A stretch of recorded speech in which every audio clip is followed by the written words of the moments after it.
Sapa, kota salju di Asia Tenggara.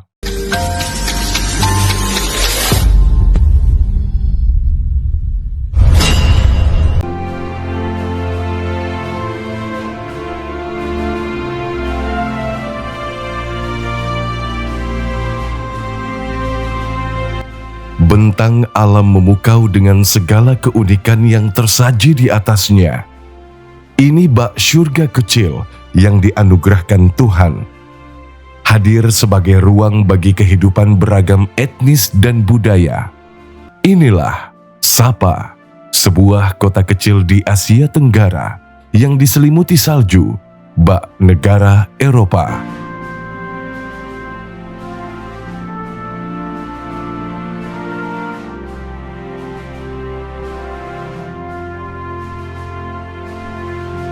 Sapa merupakan sebuah kota yang terletak di dataran tinggi Vietnam dan telah dihuni sejak abad ke-15. Tempat ini dikelilingi oleh gunung dan lembah, serta pemandangan dan hamparan bukit hijau yang luas. Berada di ketinggian 1.500 meter di atas permukaan laut, kota dengan suguhan alam yang begitu mempesona ini juga dikenal dengan sebutan Kota Awan. Secara geografis, Sapa berjarak sekitar 350 km dari kota Hanoi yang merupakan ibu kota Vietnam. Yang menjadi daya tarik utama dari Sapa adalah kota ini memiliki 4 musim. Sangat jauh berbeda dengan wilayah lainnya di Asia Tenggara, termasuk Indonesia. Sebagai negara tropis, kita biasanya hanya menemukan 2 musim sepanjang tahun, yaitu musim hujan dan musim kemarau. Namun hal ini tidak bagi kota Sapa. Tempat nan eksotis ini dilalui 4 musim. Bahkan dalam sehari cuacanya dapat berubah-ubah secara drastis, di mana di pagi hari mengalami musim semi, siang musim panas, sore musim gugur, dan mengalami musim dingin saat memasuki malam hari. Yang menyebabkan iklim Sapa begitu berbeda adalah karena letak geografisnya. Meski merupakan bagian dari Asia Tenggara, namun kota Sapa lebih cenderung berdekatan dengan wilayah Tiongkok. Ini berada di utara Vietnam yang terletak langsung pada perbatasan antara Vietnam dan Tiongkok.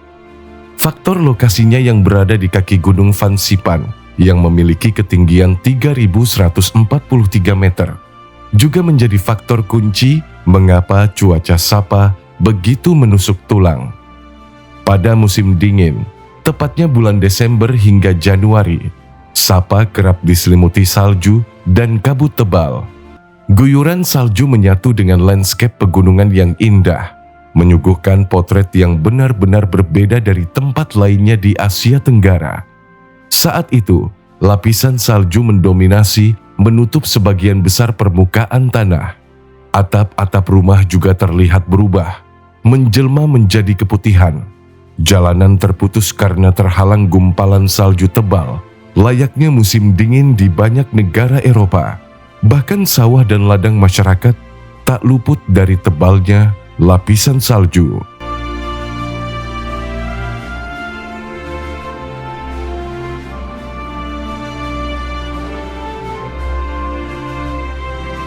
Saat ini, Sapa dihuni sekitar 9.400-an jiwa. Tempat ini adalah rumah bagi 5 etnis minoritas yang berbeda. Kelima etnis minoritas tersebut tinggal dan menyebar di berbagai desa di sekitar Sapa. Dengan gaya hidup yang masih tradisional, keunikan etnis-etnis ini adalah busana dan aksesoris yang biasa mereka pakai dalam kehidupan sehari-hari. Orang-orang ini, terkhususnya kaum wanita, selalu mengenakan busana dan aksesoris meriah, mencolok, serta berwarna-warni. Bagi kaum wanita dari etnis Hmong dan Dao, pakaian selain sebagai penanda identitas juga menjadi simbol penting dalam relasi sosial. Salah satu desa yang paling terkenal adalah Lo Chai. Ini adalah rumah bagi orang-orang dengan kehidupan tradisional yang sederhana. Sebagian masyarakat etnis minoritas menggarap lahan mereka di lahan teras ring miring. Karena memang hampir seluruh lahannya merupakan pegunungan dan bukit. Makanan pokok mereka adalah nasi dan jagung. Beras yang pada dasarnya merupakan tanaman padat karya menjadi produk pertanian utama sebagai hal yang terpenting. Selain itu, guna menambah penghasilan, banyak perempuan lanjut usia membuat barang-barang seperti pakaian etnik dan selimut untuk dijual kepada wisatawan.